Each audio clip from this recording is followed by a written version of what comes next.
ঠিক আছে? এই হচ্ছে আমাদের আজকের গীতার শ্লোক। বলো, এই 108 স্বামী, মাইক খোলো, খুলে বলো আমার সাথে। ত্রিবিধম নরকাস্য, কই, আনমিউটের অপশন দিচ্ছি।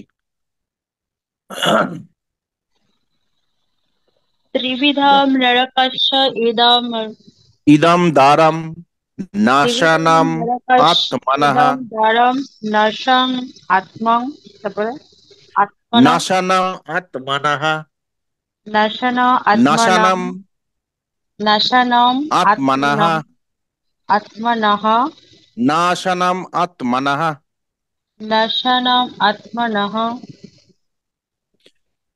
কাম ক্রোধ তথা লোভঃ, কাম ক্রোধ তথা কাম লোভ ক্রোধ তথা লোভঃ, কাম ক্রোধ তথা লোভঃ তস্মাৎ এতৎ ত্রয়ম ত্যজেত, তস্মাৎ এতম ত্রয়ৎ ত্যজেৎ ত্রয়ম ত্যজেত, তস্মাৎ ত্রয়ম এতম ত্রয়ৎ ত্যজেৎ ত্যজেত, ত্রয়ম ত্যজেত, ত্রয়ম ত্যজেৎ লেখাটা স্ক্রিনে ত্রয়ম আসবে না? ত্যজেত।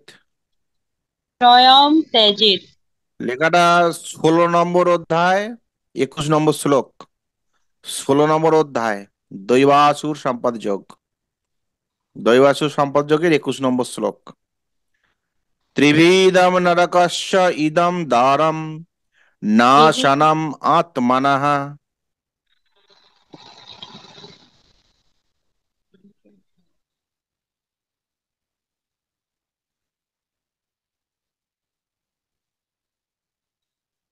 বলা হয়ে গেছে আমার।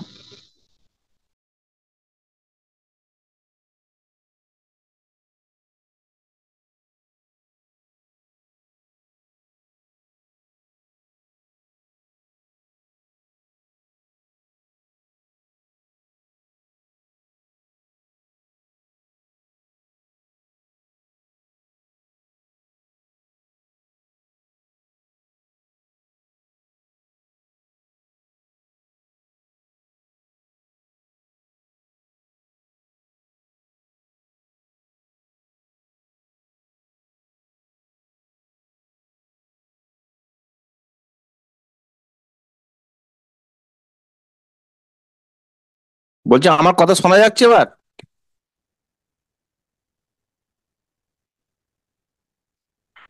বলছি, আমার কথা শোনা যাচ্ছে? বেশ, থামস আপ।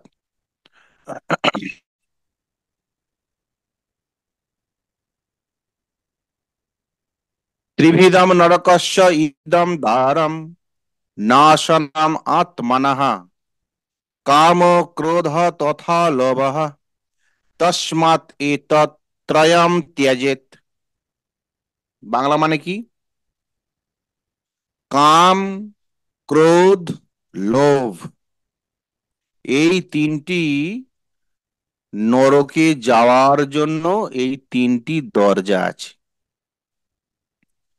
তাহলে আমাদের নরকে পৌঁছাবার জন্য তিনটে দরজা কি, তিনটে দ্বার কি?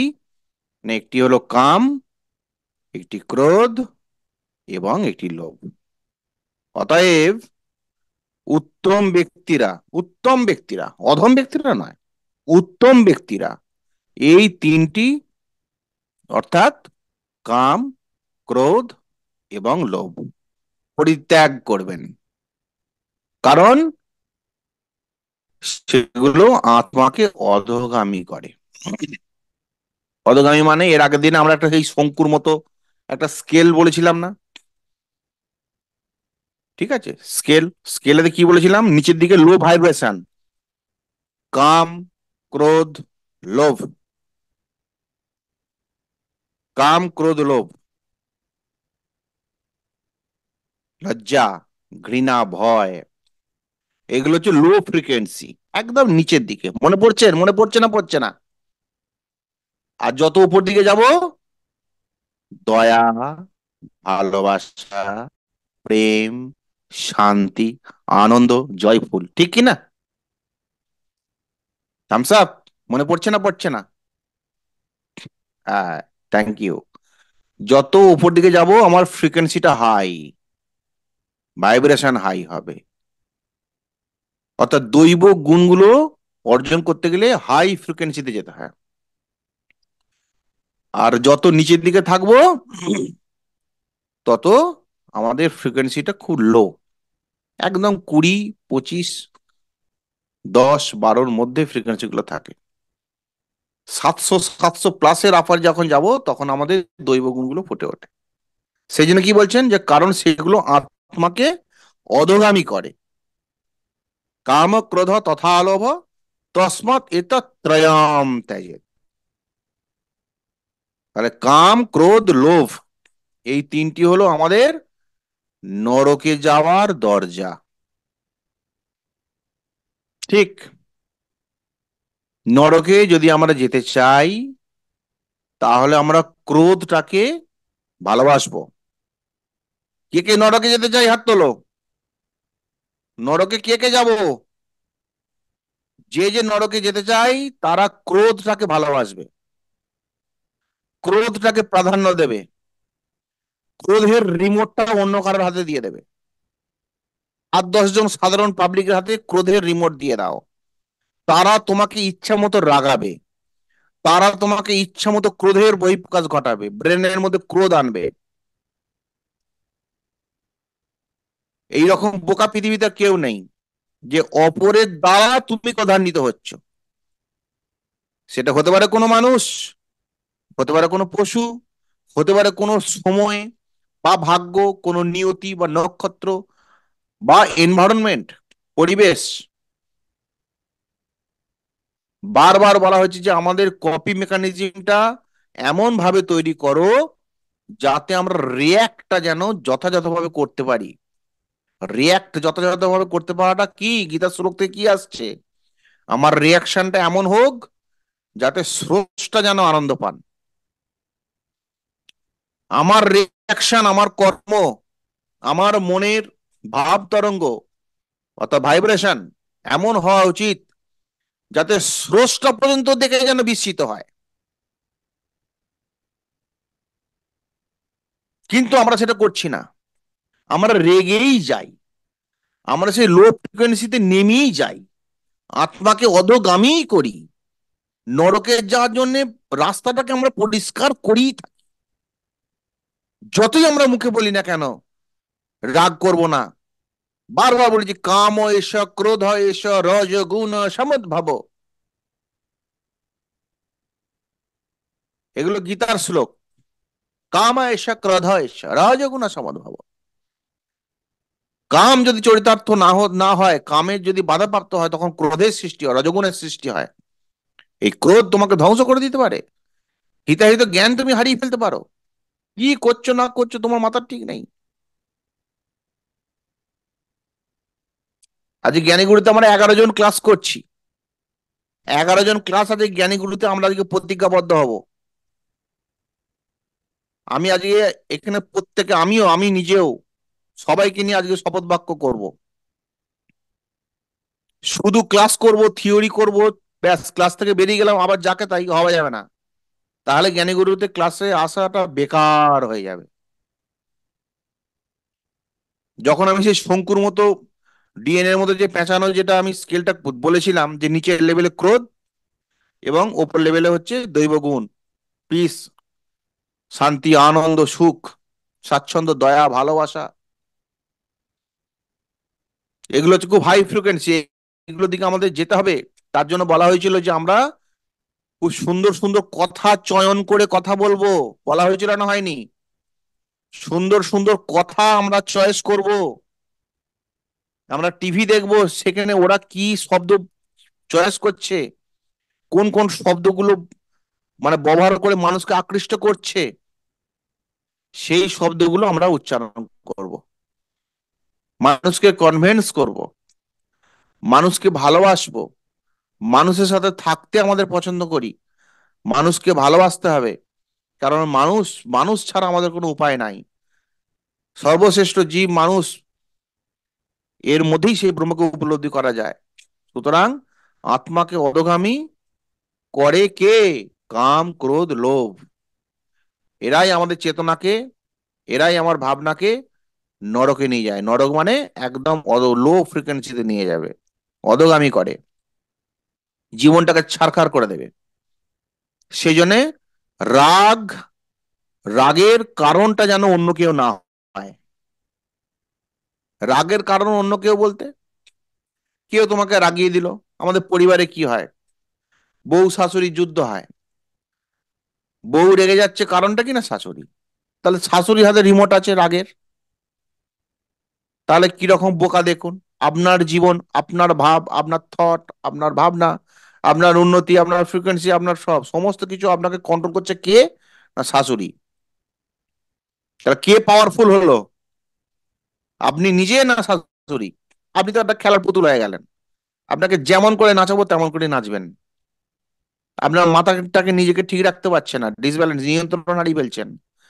রাগ আপনাকে কন্ট্রোল করছে। চিন্তা করুন কতটা বোকা, এইরকম বোকা পৃথিবীতে আর কেউ নেই। রাগ কিনা আপনাকে কন্ট্রোল করছে, তাহলে আপনার অস্তিত্ব কোথায়, আপনার পাওয়ার কোথায়? যেদিন আপনি রাগকে কন্ট্রোল করতে পারবেন, যেদিন আপনি নিজের রাগকে শাসন করতে পারবেন, ও হে রাগ, তুমি জানো না আমি কে? আমি জ্ঞানীগুরুর সদস্য, আমি গুরুদেবের সন্তান, আমি রাধা মাধবের সন্তান, আমি রাধা মাধবের দাস, আমি শ্রী রাধার দাস। সুতরাং তুমি আমাকে রাগিয়ে দেবে এত বড় তোমার পাওয়ার এখনো হয়নি। সে যখন ছিল ছিল।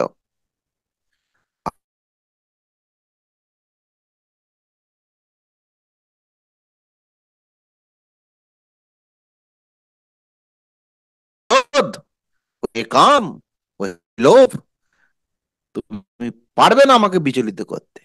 কারণ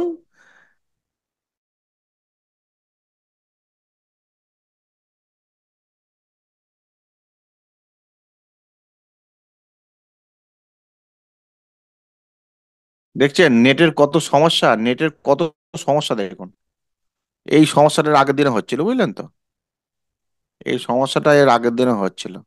কথা বলতে বলতে কেটে যাচ্ছে না? Thumbs up. হ্যাঁ, কেটে যাচ্ছে, একটু মানিয়ে নেন।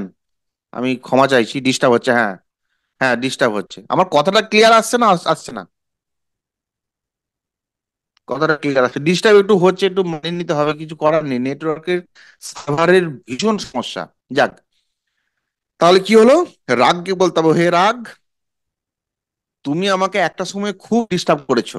আমি রেগে গেছি, আমি রেগে যা নয় তাই করেছি, কত মোবাইল ভেঙেছি তার ঠিক নেই, কত টিভির কাঁচকে ভেঙে ফেলেছি তার ঠিক নেই, কত কাঁচের গ্লাস, কত আলমারি ভেঙেছি তার ঠিক নেই।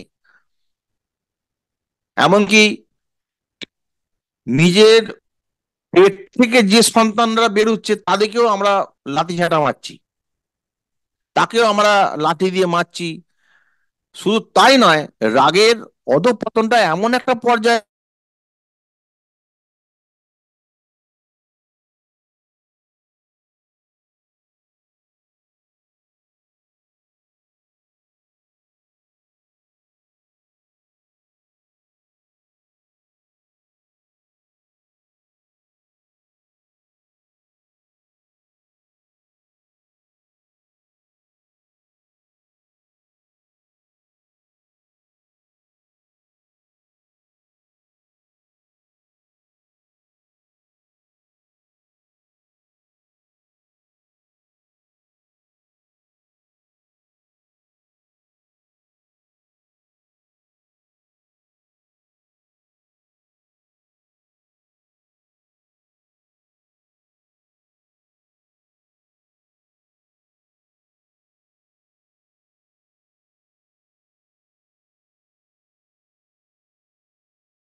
আচ্ছা এবার শোনা যাচ্ছে?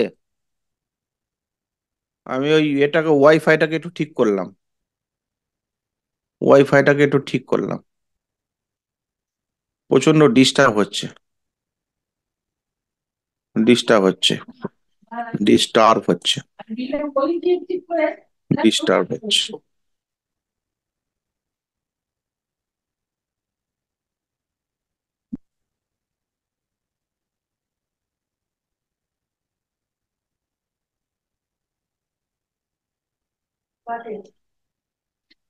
হ্যাঁ, শোনা যাচ্ছে, শোনা যাচ্ছে এবার?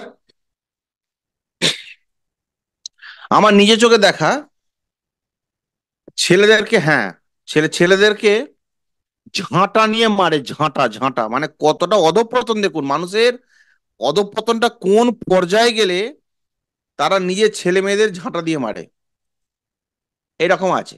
তার মানে ক্রোধটা কোন পর্যায়ে যাচ্ছে, ক্রোধের অধঃপতনটা চিন্তা করুন, তার নিজের চেতনা, তার আত্মার অধোগতির ভাবটা দেখুন কোন লেভেলে উঠছে, কোন লেভেলে এসে যাচ্ছে।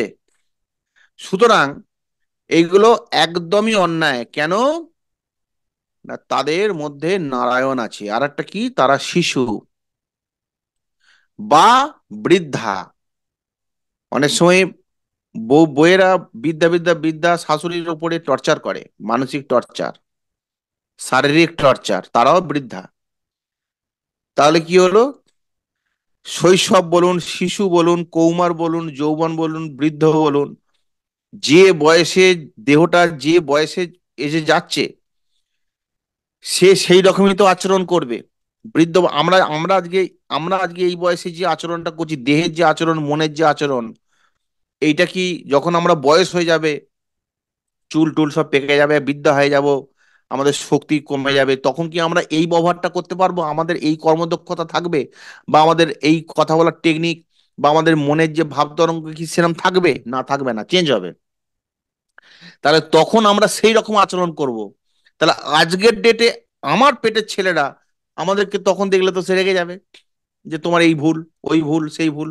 কিন্তু যে বয়সে আমরা পৌঁছাবো সেই বয়সের চরিত্রটাই হবে আমাদের। সুতরাং শিশুরা তো শিশুর মতো আচরণ করবে, সেখানে আমরা বুড়োরা রেগে যাব কেন? শিশুরা তো অন্যায় করবেন। ভগবান শ্রীকৃষ্ণ তিনি কত দইয়ের হাঁড়ি ভেঙেছে বলুন তো, ঢিল ছুঁড়ে, কত ঢিল ছুঁড়ে ভেঙেছে, চুরি চুরি করেছে, যত যেখানে অনিষ্ট সেটাই করেছে। কিন্তু তিনি ভগবান, তিনি যেমন সেটাও করেছেন, আবার তিনি এমন এমন লীলা প্রদর্শন করেছেন, তিনি মাকে আবার বিস্মিত করেছিলেন, অবাক হয়ে গেছিলেন। তাহলে আমরা কি করব, ক্রোধটাকে আমরা কিন্তু প্র্যাকটিক্যালে কন্ট্রোল করব। প্র্যাকটিক্যালে কন্ট্রোল যদি না করতে পারি, তাহলে আমাদের জীবনটা কিন্তু বৃথা হয়ে যাবে, জীবনটা বৃথা। সেই জন্য রাগ, রাগের আমি কিছু কিছু আগে কারণগুলো বলি, রাগের কারণগুলো আগে বলি, তারপর রাগের কারণ না জানলে সমাধানের পথ আসবে না। রাগের কারণ বলি, আগে পুরুষদেরটা বলি। পুরুষদের রাগের কারণ অনেক কিছু আছে,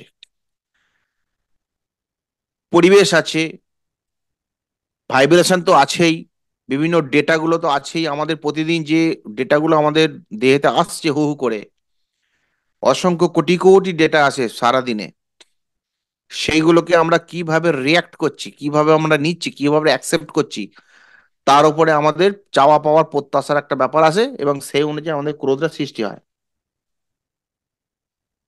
এইটা একটা পার্ট। আর একটা পার্ট হচ্ছে শারীরিক, কাম ক্রোধ লোভ, এই তিনটে হচ্ছে একদম মারাত্মক পাওয়ারফুল। এই তিনটেকে নিয়ন্ত্রণ করতে যে কত উচ্চকোটি সাধক সাধিকাদের কত জনম যে গেছে তার ঠিক নেই। আমরা তো গৃহী মানুষ, কোন ছাড়, একটার সঙ্গে একটা রিলেটেড, একটাকে কন্ট্রোল করতে হবে। একটাকে যদি আমরা নিয়ন্ত্রণ না করতে পারি, একটা থেকে আরেকটা তখন তৈরি হয়। কাম ক্রোধ লোভ মোহে ডোডিনা প্রভু, ঠিক আছে? একটাকে চাপা দিতে যে আরেকটা সৃষ্টি হবে। সেই জন্যে কামনা বাসনা যদি চরিতার্থ না হয়, কামনা বাসনা যদি প্রবলেম হয়, বাধা বাধার সম্মুখীন হয়, তখন সেখান থেকে ক্রোধের উদ্বেগ হয়। ঠিক আছে? এগুলো হচ্ছে আমাদের সূত্র, এগুলো আমরা জানি, এগুলো প্রত্যেকেই জানি। কিন্তু জানা জিনিসগুলোকে নিয়ে আলোচনা করে বেশি দীর্ঘায়িত করব না। যেটা জানেন না সেটা একটু বলে দিই। পুরুষদের ক্ষেত্রে তারা একটু ভালো থাকতে চায়, ভালো খেতে চায়, ভালো পড়তে চায়, ভালোবাসা পেতে চায়, ঠিক আছে? আর কাম ভাবটাকে চরিতার্থ করতে চায়। সেই জায়গাটাকে যদি বাধাপ্রাপ্ত হয়, তাদের ক্রোধের সৃষ্টি হয়। যদি অস্ত্রোপচার, খুব ভারী ধরনের অস্ত্রোপচার হওয়ার পর দীর্ঘদিন ধরে রোগ জ্বালা সহ্য করতে করতে করতে করতে করতে তাদের আর্টিফিশিয়াল যে আমাদের এগুলো ভাব তরঙ্গ বলা হয়, ভাইব্রেশন বলে, সেগুলো ঠিক প্রপারলি হয় না। আর কি হয় না, আমাদের অ্যাড্রিনাল গ্ল্যান্ড থেকে কি হয়, অ্যাড্রিনালিন এবং তার সাথে সাথে আনুষঙ্গিক যে হরমোনগুলো থাকে, সেগুলো কোষে কোষে সঞ্চারিত হয়ে যায়। তার ফলে কি হয় না, আমাদের মনের যে বিকার, সেই বিকারগুলো সবটাই ক্ষতিকর বিকারগুলো আসে, সেই জায়গা থেকে ক্রোধটা আসে। অর্থাৎ চাওয়া পাওয়ার জায়গাটা কিন্তু শারীরিক যদি ব্যাধিগ্রস্ত হয় অপারেশনের পরে, বা দীর্ঘদিন ধরে একটা জিনিস চাইছে সেটা পাচ্ছে না, তখন সে অটোমেটিক রেগে যায়। তারপর জেনেটিক্স আছে, এনভায়রনমেন্ট আছে, ওইগুলো সব আপনারা জানেন, ওইগুলো নিয়ে আমি আর যাচ্ছি না। শারীরিক ব্যাধি, এইটা বিশেষ করে আমি বলতে চাইছি যে মানে জননতন্ত্রের যদি কোনো ডিসব্যালেন্স থাকে, আর নার্ভাস সিস্টেমের যদি কোনো ডিসব্যালেন্স থাকে, তাদের ক্রোধটা এমনি আসবে।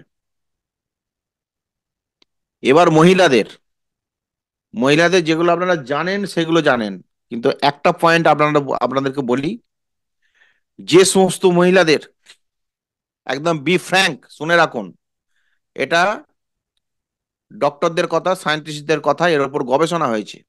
দীর্ঘদিনের গবেষণায় এনারা সিদ্ধান্ত দিচ্ছেন কি, যে সমস্ত মেয়েরা বিবাহিত জীবনে গর্ভনিরোধক কোনো ওষুধ সেবন করেন দীর্ঘদিন ধরে, তাদের কিন্তু মনের উপরে ভীষণভাবে ভীষণভাবে এফেক্ট পড়ে। এক, 2 নম্বর, আনওয়ান্টেড যদি বেবি এসে যায় কারোর দেহেতে,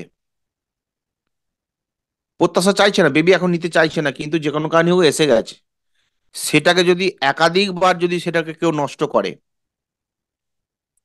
হু তথ্য দিচ্ছে, পরিসংখ্যান, আজকে আমি স্ক্রিন শেয়ার করতে পারবো না, সেই তথ্যগুলো আমি পরে ক্লাসে দেখাবো। হু তথ্য দিচ্ছে, এক বা একাধিক যদি বাচ্চাকে তারা নষ্ট করে দেয়, তাদের রাগটা এক্সট্রা অর্ডিনারি পর্যায়ে চলে যায়। 8-10 জনের সঙ্গে নিজেকে আলাদা সে হবেই হবে, 100% গ্যারান্টি। ঠিক আছে, এইগুলো আছে, এনভায়রনমেন্ট তো আছেই। আনওয়ান্টেড বেবিকে যারা একাধিকবার নষ্ট করেছে বা করছে বা করার চিন্তা ভাবনা নিচ্ছে, এই রকম ক্যান্ডিডেট যদি থাকে জগৎ সংসারে, দেখবেন আপনারা যদি একটু পরিসংখ্যান চালান, দেখবেন আমার কথাটা ম্যাজিকের মতো মিলে যাবে। তাদের নিজের মস্তিষ্ককে ঠিক রাখতে পারবে না, ক্রোধান্বিত হয়ে যাবে, খিটখিটে মেজাজ আসবে, কোনো কিছুই সহ্য করতে পারবে না। তাকে যদি হরে কৃষ্ণ বলা হয় তাহলেও সে রেগে যাবে, এরকম ধরনের টেন্ডেন্সি। আর নিজের ছেলে বলো, সন্তান বলো, স্ত্রী পুত্র পরিবার, নিজের স্বামীকে পর্যন্ত কথা, নিজের স্বামী কথা বললেও তার কথা বিরক্ত লাগবে। যে স্বামীকে গলায় মালা পরিয়েছিল, যে স্বামীকে দেখে সেই স্বামীর শ্বশুরবাড়ি, সেই স্বামীর বাড়ি চলে এসেছিল নিজের মা বাবাকে ছেড়ে, সেই স্বামীর কথাও সহ্য করতে পারবে না, পারবে না। অ্যাজ পার সায়েন্স, এটা কোনো বিশ্বাস নয়, এটা কোনো কথার কথা না, এটা একটা সায়েন্স। সুতরাং আপনাদেরকে আমার একটা বার্তা আছে, সেটা হলো, আপনারাও 2 দিন পর শাশুড়ি হবেন, আপনারাও ছেলে মেয়েদের বিবাহ দেবেন, মেয়েরাও শ্বশুরবাড়ি করবে। গর্ভনিরোধক বড়ি যেন তারা না ইউজ করে, বড়িটা যেন না খায়, অন্যভাবে তারা সতর্ক থাকবে। এবং যদি অবাঞ্ছিত ইচ্ছার বিরুদ্ধে যদি বাচ্চা এসে যায়, সেটাকে যেন হাসি মুখে গ্রহণ করে, একদম যেন নষ্ট না করে, তাহলে কিন্তু ছেলের জীবনটা তো বরবাদ হয়েই গেল, এবং তার মস্তিষ্কটা এমন একটা পর্যায়ে যাবে যে সাধন ভজন তো হবেই না, উপরন্তু নিজে নিজে নিজেকেও রক্ষা করতে পারবে না, নিজেকেও রক্ষা করতে পারবে না, ব্রেনের ওপরে ভীষণভাবে এফেক্ট পড়বে, এবং নানা রকম জটিল জটিল সেক্সুয়াল ডিজিজে সে কিন্তু আক্রান্ত হবে এবং নিজের ডিসব্যালেন্স হয়ে যাবে।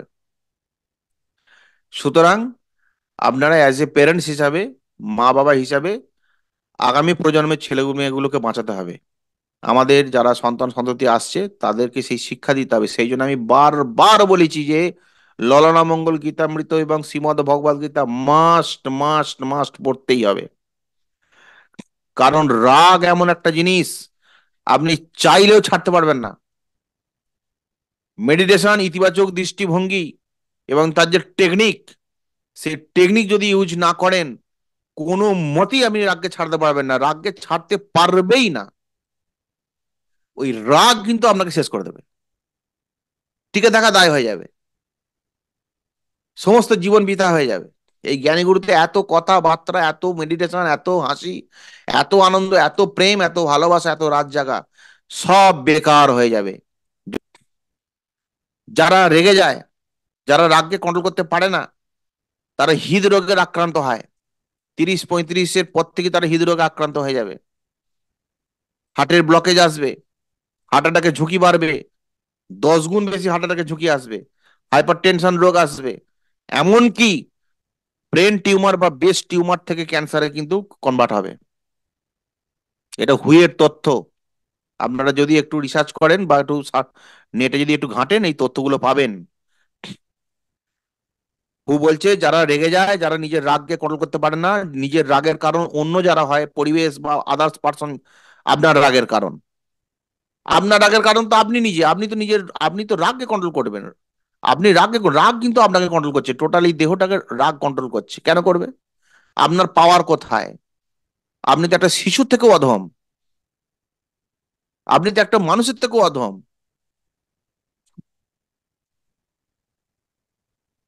বলছে যারা রাগ দেখায় তারা কার ওপরে রাগ দেখায় দেখবেন, দুর্বলের ওপরে রাগ দেখায়, সবলের ওপর রাগ দেখায় না। তারা 3 রাস্তার মোড়ে যে পুলিশগুলো ঘুষ খাচ্ছে প্রকাশ্য দিবালোকে, গাড়ির কাগজপত্র নেই বলে প্রকাশ্যে ঘুষ খাচ্ছে, বা মানে ইচ্ছা মতো করে তাদেরকে কেস দিচ্ছে, সেই সব লোকের, সেই সব পুলিশের মুখোমুখি যে তাদেরকে গালিগালাজ করতে পারে না, তাকে রাগ দেখাতে পারে না, বা ঝাঁটারা নিয়ে যে পুলিশের গায়ে মারতে পারে না, কেন বলুন তো? তাকে ডান্ডা পেটা করে শায়েস্তা করে দেবে সঙ্গে সঙ্গে। সুতরাং শক্তর উপরে তারা কখনো অ্যাপ্লাই করে না, দুর্বলের উপর, নিষ্পাপ শিশুর উপর অ্যাপ্লাই করে। নিষ্পাপ শিশু কিংবা বৃদ্ধা, যারা বৃদ্ধা, যারা ফুলের মতো সুন্দর, যারা দুর্বল, যারা কিছু রিপ্লাই দিতে পারে না, যারা কিছু রিয়াক্ট করতে পারে না, যারা জানে যে আমার এছাড়া আমার কেউ নেই, তাদের উপর অ্যাপ্লাই করে। হু তথ্য দিচ্ছে। শক্তের উপরে কখনো তারা অ্যাপ্লাই করে না। কেন? জানে মেরে মরে যাওয়ার ভয় আছে, ওই জন্য তাদের উপরে দেবে না। প্রকাশ্যে কোনো পুলিশের উপরে আক্রমণ করতে পারবে না। প্রকাশ্য দিবলোকে কত অনিয়ম হচ্ছে, কত অনিয়ম হচ্ছে, কত অত্যাচার হচ্ছে, তাদের মুখোমুখি যে বলার সাহস নেই, তাদের উপর রাগটা দেখাতে পারছে না। অথচ আমি এককালে বলেছিলাম যে হনুমান রাগ প্রকাশ করেছিল যে প্রভু রামের এগেনস্টে সে কাজ করেছে বলে, সে ক্রোধটাকে অ্যাপ্লাই করে এসেছিল একদম রাবণের উপরে, ওটা লঙ্কাকে ছারখার করে দিয়েছিল। আর আমরা কার উপরে অ্যাপ্লাই করছি? সুতরাং আমরা রাগকে আজকেই আমি আজকে শপথ করাবো, শপথ করব আমরা সবাই, ইভেন আমিও নিজে। কেননা আমিও আলাদা নয়, আমিও রক্ত মাংসে গড়া দেহ। আমরা সবাই আজকে আমরা শপথ নেব, এই শপথ লঙ্ঘন করা যাবে না। রাগ মানুষকে হার্ট অ্যাটাক করায়, হৃদরোগে আক্রান্ত হয়ে মানুষ মারা যায়, এবং কঠিন কঠিন মারণ ব্যাধিতে আক্রান্ত হয় রাগ। রাগকে কন্ট্রোল করতে গেলে কি করবেন? যখন রাগের উদ্বেগ হচ্ছে বুঝতে পারবেন বা রাগ হয়ে গেছে, তখন কি করবেন? লিখে রাখুন, মনের খাতায় লিখে রাখুন। প্রথম হচ্ছে গভীর ভাবে শ্বাস প্রশ্বাস নিতে হবে, গভীর ভাবে ডিপ শ্বাস, যেটা আমরা মেডিটেশন করাই। লম্বা করে শ্বাস নিতে হবে, আর লম্বা করে শ্বাস ছাড়তে হবে। লম্বা করে শ্বাস নিতে হবে, আর লম্বা করে নিঃশ্বাস ছাড়তে হবে। এক এক নম্বর পয়েন্ট। 2 নম্বর পয়েন্ট, এমন অবাঞ্ছিত কথাবার্তা আপনার কানে আসছে যে আপনার ক্রোধ একদম টকবক টকবক করে ফুটছে। তার মানে কি, আপনাকে নরকে নিয়ে যাবে তো? কিন্তু আপনি তো নরকে যেতে চান না, আপনি তো ভাগবত ধামে যেতে চান। আপনি নরকে যাবেন না ভগবত ধামে যাবেন? যদি ভগবত ধামে যেতে চান, বিরতি নিন, অবস্ট্রাক করুন, রেস্ট নিয়ে নিন। তাকে বলুন যে তুমি এটা এখন বলছো, তোমাকে আমি জোরাত করে বলছি, তুমি একটু চুপ করো, একটু পরে আমি তোমার বিষয়টা নিয়ে আমি শুনবো, এখন একটু চুপ করো, বলে বিরতি নিয়ে নিন। ওই সময়টাকে আপনি খোঁজ করুন। করে কি করবেন? ঘর থেকে বেরিয়ে পড়ুন, আকাশ বাতাস জল মাটি আগুন প্রকৃতির শোভা দর্শন করুন, হাঁটতে বেরিয়ে পড়ুন। করে দেখবেন, করতে আপনাকে হবেই। কপাল কুঁচকে যাবে, রাগে পুরো টকবক করছেন, কিন্তু আপনি হাঁটতে বেরোন একবার, দুপাশের সমস্ত দৃশ্য দেখুন, লতা পাতা, বাস লরি সব দেখুন, একটু হাঁটুন, একটু হেঁটে চলে আসুন, প্রকৃতির শোভা দর্শন করুন, পুকুর নদী নালা খাল বিল সব দেখুন। ঠিক আছে? আর কি করবেন? প্রাণায়াম করবেন, অ্যাফার্মেশন করবেন। অ্যাফার্মেশন অ্যাফার্মেশন করতে হবে, ব্যায়াম করতে হবে। করলে কি হবে? ওই ওই এন্ডরফিন যেটা বললাম, এন্ডরফিন তৈরি হয় এবং আপনার রাগকে প্রশমিত করে দেয়। আর কি করতে হবে? কি কারণে রাগছেন, যে পয়েন্টগুলো বলছি একটু ভালো করে মনে রাখুন। প্রথম পয়েন্ট বলেছি, গভীরভাবে শ্বাস প্রশ্বাস নিতে হবে। দ্বিতীয় পয়েন্ট, বিরতি চেয়ে নিন, বিরতি বিরতি নিতে হবে, বিরতি নেবেন। 3 নম্বর, হাঁটতে বেরোতে হবে, একটু হাঁটবেন, ওই সময় একটু হেঁটে হেঁটে চলে আসবেন। 4 নম্বর, প্রাকৃতিক হাঁটতে যে প্রাকৃতিক শোভা দর্শন করবেন। আর কি করতে হবে? প্রাণায়াম এবং ব্যায়াম, আর অ্যাফার্মেশন করবেন, অ্যাফার্মেশন। ঠিক আছে? আর রাগের কারণ লক্ষ্য করবেন, রাগের কারণ, রাগের কারণটা কি, কি ছাই পাঁশ যে জন্য আপনি রাগছেন, কেন রেগে যাচ্ছেন, তার কারণটা প্রথম লিখবেন। এক, আমার কথা কেউ বুঝতে চায় না। 2, আমার কথা কেউ শুনতে চায় না। 3, ও যেটা করছে সেটা আমি একদম পছন্দ করি না। 4, আমি ঘরটা মুছেছি তবু সে ঘর মোছার পরে সেগুলো এসে আবার সে ধুলো পায়ে মারাচ্ছে। 7, আমি আল্লাহটা ভালো করে সুন্দর করে গুছিয়েছি, আবার সেটাকে তছনছ করে দিচ্ছে। 9, এরকম করে লিস্ট গুলো লিখুন। লিখে সুন্দর করে লেখার পর ওই ডায়েরিটাকে ছিঁড়ুন ভালো করে পাতাটা, নিয়ে যে বাইরেতে নিয়ে যে ভালো করে মনের আশা নিয়ে লিখুন, নিয়ে সেটাকে দেশলাই দিয়ে জ্বালিয়ে দিন। আর 3 বার জয়গুরু জয়গুরু জয়গুরু, 3 বার জয়গুরু বলুন। দেখুন তো আপনার রাগটা কমে নাকি, রিমার্ক করে আমাকে জানাবেন। এটার উপর গবেষণা করে তো এই টোটকাগুলো বলেছে, সেটাই আমি আপনাকে বলছি, করে দেখুন তো। আর কি, যখনই কারোর সঙ্গে কথা কাটাকাটি হবে বা রাগের হবে, তখন কি হবে তাকে একটু বুঝিয়ে বলবেন যে এই বিষয়টা নিয়ে আমি তোমার সঙ্গে পরে বসবো, এখন আমার ভালো লাগছে না, এখন একটু চুপ করো, পরে বসবো, সময় নিয়ে নাও। যেই সময় নিয়ে নেবে কি হবে, টেকনিক্যাল পার্টটা, তারও ক্রোধ কমে যাবে, তোমার ক্রোধ কমে যাবে। অর্থাৎ রাগের সময় কোনো কনভারসেশন যতটা সম্ভব নীরবে থাকবে। রাগের সময়ে যতটা সম্ভব নীরবে থাকতে হয়। আর কি, যাদের পর্যাপ্ত পরিমাণে ঘুম হয় না, তারা তারা কিন্তু একটু খিটখিটে মেজাজি হয়। এটা তথ্য দিয়েছে, 9 নম্বর তথ্যতে বলেছেন যে পর্যাপ্ত পরিমাণে ঘুম যাদের না হয় তাদের খিটখিটে মেজাজ আছে। ঠিক আছে? গৌতম বুদ্ধর কাছে এক শিষ্য গিয়েছিলেন। শিষ্য যে বলার পরে বলেছেন যে প্রভু, রাগকে কিভাবে কন্ট্রোল করব বা রাগকে কিভাবে নিয়ন্ত্রণ করব, যদি একটু অনুগ্রহ করে আমাকে বলেন খুব উপকার হয়। তো গৌতম বুদ্ধ একটা সুন্দর গল্প বলেছিলেন। গল্পটা কি?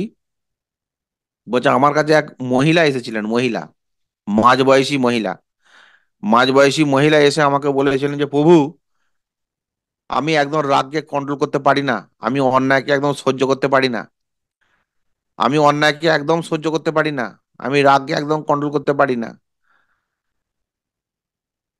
আমাকে, আমি অন্যায় যখনই দেখি, অন্যায় আমি একদম সহ্য করতে পারি না, আমার মাথা গরম হয়ে যায়, আমি তাকে ঝেড়ে কথা শুনিয়ে দিই। আবার পরে যখন মাথা ঠান্ডা হয় তখন আবার নিজেই অনুশোচনা করি, বিবেক যন্ত্রণায় ভুগি, কাঁদি, যে কেন বলেছিলাম। এ থেকে আমি উদ্ধার হব কি করে, এ থেকে আমি বেরিয়ে আসবো কি করে। গৌতম বুদ্ধ বলেছিলেন যে আমার কাছে এক মাঝবয়সী মেয়ে এসেছিল, সে এসে এই কথাটা বলেছিল, বলার পরে তাকে আমি বলেছিলাম যে ঠিক আছে তুমি একটু বসো, আমি একটু পূজা করে নিই।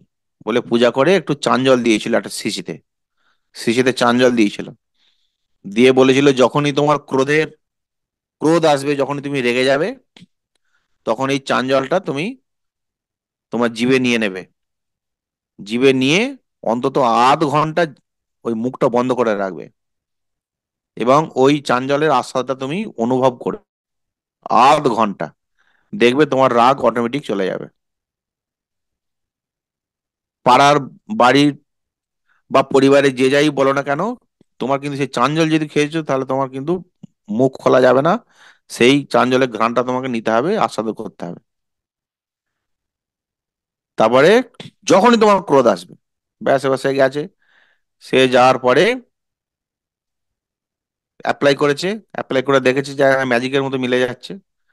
সেই মেয়ে আবার এসে গৌতম বুদ্ধের কাছে গিয়েছিল যে প্রভু, আপনি সাক্ষাৎ ভগবান, আপনি এত সুন্দর সমাধান দিয়েছেন, একদম ম্যাজিকের মতো, সত্যি আমার রাগ কমে গেছে। গৌতম বুদ্ধ বলেছিলেন কি, ওই যে চান জলটা যে মুখে দিয়েছিলাম, হ্যাঁ এটা একটা ঐশ্বরিক পাওয়ার আছে তো ঠিকই, কিন্তু মেন কারণ কি জানো? মেন কারণ হচ্ছে তুমি নীরব ছিলে বলে। আমি তোমাকে নীরবতা জাস্ট প্র্যাকটিস করিয়েছি। যখন কোনো পরিস্থিতি এমন সৃষ্টি হয় যে তোমার ভাইব্রেশন লোয়ের দিকে নিয়ে যাচ্ছে, বা একটা অত্যন্ত একটা বাজে পরিস্থিতির মধ্যে আমাদেরকে নিয়ে যাচ্ছে, তখন সর্ব উৎকৃষ্ট পন্থা হচ্ছে নিজে চুপ হয়ে যাও, নীরব হয়ে যাও। নীরব হয়ে ওই সময়টা থেকে তুমি বেরিয়ে এসো। নীরব হয়ে গেলে কি হবে, সেখানে দেখবে অন্তত 90% ওইখানে সমাধান হয়ে গেল। তা তুমি তো 90% তুমি সমাধান করিয়ে দিয়েছো, আর ও 10% আর নিয়ে কি করবে, কারণ 90%-এর পাওয়ার তো অনেক বেশি। সুতরাং সে চুপ করে যাবে, ব্যাস, সেই জায়গা থেকে তুমি বেরিয়ে চলে এলে। তার নীরবতা হচ্ছে সর্ব উৎকৃষ্ট পন্থা। সুতরাং এইভাবে আমরা কি করব, নিজের ক্রোধকে আমরা কন্ট্রোল করব। আর ক্রোধকে না কন্ট্রোল করতে পারলে আমরা হাই ভাইব্রেশনে কখনোই উঠতে পারবো না, আর হাই ভাইব্রেশনে না উঠলে সারা জীবনে কিচ্ছু পাবে না, কাঙ্ক্ষিত বস্তু কিচ্ছু পাবে না। একুল উকুল দুকুল যাবে, একুল উকুল দুকুল, কেঁদে কেঁদে কেঁদে কেঁদে সারা জীবন কাটাতে হবে। কেন? লো ভাইব্রেশন থাকা মানে হচ্ছে কান্না, দুঃখ, রাগ, ক্ষোভ, লজ্জা, এইগুলো, অসম্মান, এইগুলো হচ্ছে লো ফ্রিকোয়েন্সির চরিত্র। সুতরাং লো ফ্রিকোয়েন্সির চরিত্রতে কেউ কোনোদিন সুখী হয় না। তাহলে হাই ফ্রিকোয়েন্সিতে উঠতে গেলে আমাদেরকে একটু কিছু সাধন করতে হবে। সুতরাং এই শ্লোকটা আপনাদেরকে মুখস্থ করতে হবে। এটা একদম মানে কোন রকম আমি এক্সকিউজ শুনবো না, মুখস্থ জলের মতো করতে হবে। 16 নম্বর অধ্যায়ের 21 নম্বর শ্লোক, 16 নম্বর অধ্যায়ের 21 নম্বর শ্লোক, গীতা, শ্রীমদ ভগবদ গীতা, 16 নম্বর অধ্যায়ের 21 নম্বর শ্লোক, 16 নম্বর অধ্যায় 21 নম্বর শ্লোক। দৈব অসুর সম্পদ যোগ, দৈবাসুর সম্পদ যোগ, 16 নম্বর অধ্যায়ের 21 নম্বর শ্লোক। ত্রিবিদম নরকস্য ইদম দ্বারম নাশনম আত্মনঃ কাম ক্রোধ তথা লোভ তস্মাৎ এতত্রয়ম ত্যজেত।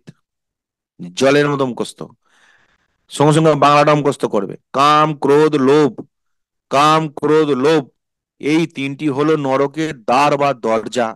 অতএব উত্তম ব্যক্তিরা এই তিনটি দ্বারকে পরিত্যাগ করবেন, কারণ এইগুলি আত্মাকে অধোগামী করে। তাহলে এবার শপথ, শপথ বাক্য পাঠ করতে হবে, কিচ্ছু করার নেই। শপথ বাক্য পাঠ, আমি তিনটে মন্ত্র বলছি, তিনটে মন্ত্র আপনারা বলুন, বাই হার্টকে ছুঁয়ে, হৃদয়কে ছুঁয়ে বলুন। যখনই আমার ক্রোধ আসবে, যখনই আমার ক্রোধ আসবে, আমি নীরব হয়ে ঈশ্বরকে স্মরণ করব। যখনই আমার ক্রোধ আসবে, তখনই আমি নীরব হয়ে ঈশ্বরের শরণাপন্ন হব। যখন আমার ক্রোধ আসবে, তখন আমি নীরব হয়ে ঈশ্বরের শরণাপন্ন হব। Charity begins at home. আজকে আমি যে ব্যবহারটা আমার ছেলের মেয়ের উপর করছি, ওই ছেলে মেয়ে কিন্তু দেখতে দেখতে দেখতে দেখতে 18 বছর পদার্পণ করবে, খুব বেশি দিন দেরি নাই। মাত্র দেখতে দেখতে 10-12টা বছর এমনি কেটে যাবে, ওই ছেলে কর্মজীবনে প্রবেশ করবে। খুব সাবধান। ঘুমিয়ে আছে শিশুর পিতা, সব শিশুরই অন্তরে। আমি পিতা হয়ে আমি আমার ছেলেকে টর্চার করছি। কাকে টর্চার করছি? আমি আমাকেই টর্চার করছি, কারণ আমার নেচারটাই ও ছোট ভাবে রয়েছে। এই বড় অরুণ ছোট্ট অরুণ রূপে আমার সামনে আছে, বড় অরুণ ছোট অরুণকে শাসন করছে বোকার মতো। কেন? আমারই অপত্য কোষ, আমারই অপত্য স্নেহ, আমারই অপত্য কোষ, আমারই সৃষ্টি। আমি তাকে শাসন করছি, আমি আমাকেই শাসন করছি। কারণ আমার চরিত্র, আমার স্নায়ু, আমার মনের ভাইব্রেশন, আমার পরিবেশ, আমার গাইডেন্স, আমার মনের পরিধি, সবটাই সে, জাস্ট জেরক্স কপি। সুতরাং আমি আমাকে দেখেই রেগে যাচ্ছি, তাই আমি ছেলেকে মারছি। আমার রক্ত, আমার বীর্য, আমার চোখ, আমার ব্রেন, আমার বিবেক, আমার বৈরাগ্য, আমার থট, আমার স্বপ্ন, আমার টেন্ডেন্সি, সবকিছুই তার, তার দেহে সঞ্চারিত হয়েছে। তাকে দেখি আমি রেগে যাচ্ছি, তাকে দেখে রেগে যাচ্ছি। আমি আজকে 30-40 বছরের মানুষ। এই 30-40 বছর বয়সের আমার টেন্ডেন্সি, আমার চারিত্রিক বৈশিষ্ট্য, আমি কখনোই একটা 6 বছরের শিশুকে আমি চাপিয়ে দিতে পারি না। সেই শিক্ষকই প্রকৃত শিক্ষক, যে শিক্ষক ছাত্রের চোখ দিয়ে দেখার ক্ষমতা অর্জন করেছে। সেই প্রকৃত শিক্ষক যে ছাত্রের হৃদয় দিয়ে উপলব্ধি করতে পেরেছে। তুমি কি কোনোদিন তোমার ছেলের হৃদয় দিয়ে তুমি দেখতে শিখেছো? তুমি কি তোমার কোনোদিন ছেলের কান দিয়ে শুনতে পেয়েছো? তুমি কোনোদিন ছেলের নাক দিয়ে, ছেলের চোখ দিয়ে, ছেলের হৃদয় দিয়ে, ছেলের মন দিয়ে উপলব্ধি করতে পেরেছো? যদি না পেরেছো, অমন বাবাকে ধিক, অমন বাবাকে শত ধিক। ছেলের ইন্দ্রিয় দিয়ে, ছেলের কর্মেন্দ্রিয় দিয়ে তুমি যদি উপলব্ধি না করতে পারো, সেই বাবাকে ধিক, সেই শিক্ষককে ধিক।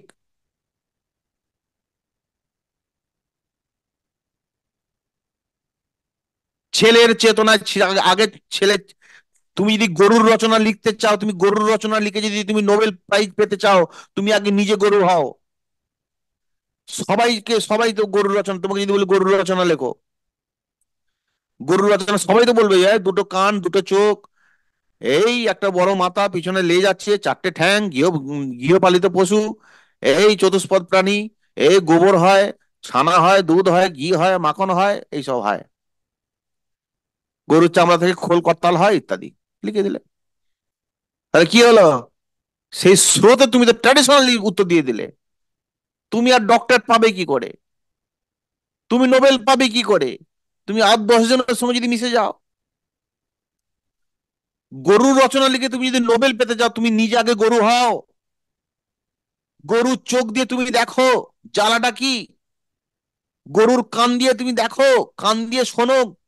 গরুর জীবনে, গরুর শরীরের মধ্যে তুমি আত্মারূপে তুমি আগে ঢোকো, ঢুকে দেখো যে গরুর যন্ত্রণাটা কি, গরুর জ্বালাটা কি। তবে তুমি কলমের ডগা দিয়ে তুমি তোমার সেই নিজের জীবনের জ্বালা যন্ত্রণাটাকে তুমি বহিঃপ্রকাশ করতে পারবে কলমের ডগা দিয়ে। তবেই তুমি পাবে সেই নোবেল, তবেই তুমি হবে নোবেল ম্যান। তুমি শিশুর কান দিয়ে তুমি দেখো, শিশুর চোখ দিয়ে দেখো, শিশুর ব্রেন দিয়ে তুমি উপলব্ধি করো, শিশুর মনের ভাইব্রেশন দিয়ে তুমি সেটাকে জগৎ সংসার দিকে তাকিয়ে দেখো, যে সে কি প্রকৃতি পরিবেশকে রিপ্রেজেন্ট করছে। সেই জায়গায় যদি সমস্যা থাকে, বৈজ্ঞানিক উপায়, বিজ্ঞানসম্মত উপায়ে তুমি তাকে সেই জায়গা থেকে রেস্কিউ করে, এটাকে বলে সংহারকর্তা। এটাকেই বলে সংহারকর্তা। ছেলে যখন বিপথে যাবে, সেই জায়গা থেকে ছেলেকে উদ্ধার করে নিয়ে আসতে হয়, এটাকে বলে সংহারকর্তা। এটাই হচ্ছে শিবের শিবত্ব। শিবরাত্রি করেছো না সব? তুমি ব্রহ্মা মানে কি? তুমি যখন সৃষ্টি করেছো তখন তুমি ব্রহ্মা। তুমি যখন দুধ খাওয়াচ্ছ ছেলেকে তখন তুমি বিষ্ণু পালন কর্তা। আবার ওই ছেলে যখন দুষ্টুমি করছে, দুষ্টুমি করছে মানে অশুভ শক্তির প্রকোপে সে পড়েছে, তাহলে অশুভ শক্তিটাকে তোমার শিশুকে দেহ তোমার শিশু কাছ থেকে তোমাকে অশুভ শক্তিটা সরিয়ে দিতে হবে, দিয়ে শিশুকে উদ্ধার করতে হবে, যেমন জগজ্জননী মহামায়া করেছেন, যেমন চণ্ডীতে কালী করেছেন, যেমন মা দুর্গা করেছেন। ইয়া চণ্ডী মধুকৈটব ভাদি দৈত দলনী, মধুকৈটব ভাদি দৈত দলনী, রক্তবীজা আসনী, মহিষাসুরের উন্মিলিনী, ধূম্রলোচন, মহিষাসুর, রক্তবীজ, মধুকৈটব, এক একটা অসুরকে শুধু নিধন করে শেষ করে দিয়েছে, দিয়ে সন্তানকে উদ্ধার করেছে। যে অশুভ শক্তি তোমার ছেলেকে, তোমাকে নিজের ছেলের ভাইব্রেশনকে নষ্ট করছে, সেই অশুভ শক্তিটাকে তুমি মা হয়ে, তুমি ছেলে বাবা হয়ে, তুমি পিসি হয়ে, তুমি জেঠু হয়ে, তুমি সেই অশুভ শক্তিটাকে সরিয়ে দাও দেখি, তোমার কত বড় ক্ষমতা। সে সে ক্ষমতা তোমার নাই। তুমি সেই অশুভ শক্তিটাকে সরাবার নাম করে তুমি ছেলেটাকে ধরে পিটিয়ে মেরে দিচ্ছ, ছেলেটাকে তুমি মারছো। করা যাবে না। এটা কি? এটা একদম বাচ্চা ছেলের মতো আচরণ। প্রথম শপথ, যখন ক্রোধ আসবে আমি নীরব হব, নীরব হয়ে ঈশ্বর উপাসনায় আমি নিজেকে নিয়োজিত করব। এক। 2 নম্বর, আজ থেকে আমরা জ্ঞানীগুরুতে যতজন আছি, 11 জন পার্টিসিপেন্ট, 11 জন, কোনোদিন যেন আমি না শুনি, আমি না শুনি বা একজন অপরজনের সঙ্গে যেন কোনোদিন না শুনি যে আমরা, কারণ আমরা প্রত্যেকেই যম সাধনার মধ্যে রয়েছি। ওই শুধু থিওরি রনিতা ম্যাডাম বলে গেল আর আমরা টুটু করে পেনে করে লিখে ফেলছি, ও লেখার কোনো দাম নেই। নলেজ ইজ গার্বেজ যদি তুমি ইমপ্লিমেন্টেশন না করো। তুমি যতই জ্ঞান অর্জন করো, সেটাকে নিজের জীবনে প্রয়োগ না করলে তোমার সেই জ্ঞান কোনো কিছু, কোনো হোমেও লাগবে না, যজ্ঞেও লাগবে না। ও ডায়েরি তুমি টার্মে ফেলে দাও। যম নিয়ম আসন প্রাণায়াম প্রত্যাহার ধারণ ধান সমাধি, যম সাধনায় আছে অহিংসা। দেহ মন বাক্য, দেহ মন বাক্য দিয়ে যদি কারোকে পীড়া না করি, তাকে বলে অহিংসা। এটা তুমি পেনের ডায়েরিতে লিখেছো, লজ্জা করেনি? তুমি এটা পেনে করে লেখার পরেও তুমি একজন অপরজনের উপর তুমি হিংসা করছো।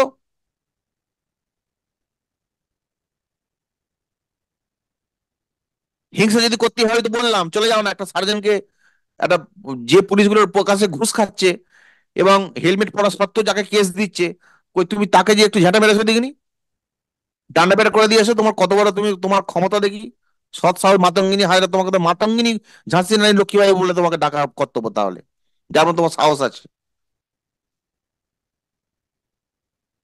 কোথায় দুর্বল, কোথায় পীড়িত, কোথায় আর্ত, কোথায় রোগগ্রস্ত ব্যাধিগ্রস্ত শিশু, তাদের উপর আমরা অ্যাপ্লাই করছি আমাদের ক্রোধ। করা যাবে না, কারণ আমরা অহিংসাতে রয়েছি। দেহ মন বাক্য দিয়ে কারোর দেহে পীড়া করা যাবে না। আমরা ভালোবাসবো, প্রেম ভালোবাসা দিয়ে আমরা জয় করব, জগৎ সংসারকে জয় করব, নিজেদেরকে জয় করব। তবেই তো আমরা সেই সাধন ভজনে আমরা এগুতে পারবো। ঠিক কি না? আমরা অষ্টাঙ্গিক মার্গে রয়েছি, অথচ আমরা ক্রোধকে কন্ট্রোল করতে পারছি না, কামকে কন্ট্রোল করতে পারছি না, লোভকে কন্ট্রোল করতে পারছি না। কোথায় আমার অষ্টাঙ্গিক মার্গ? কোথায় আমার গৌতম বুদ্ধ? কোথায় আমার যম সাধনা? ওই শুধু ডায়েরি দিয়েই তো লেখা হলো। কেন এরকম হবে? কি করছি? কোথায় যাচ্ছি? কেন যাচ্ছি? কি করা কর্তব্য? কেনই বা করব?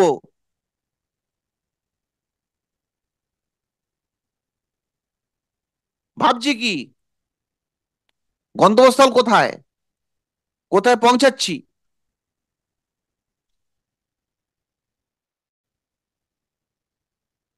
জীবনের উদ্দেশ্য কি।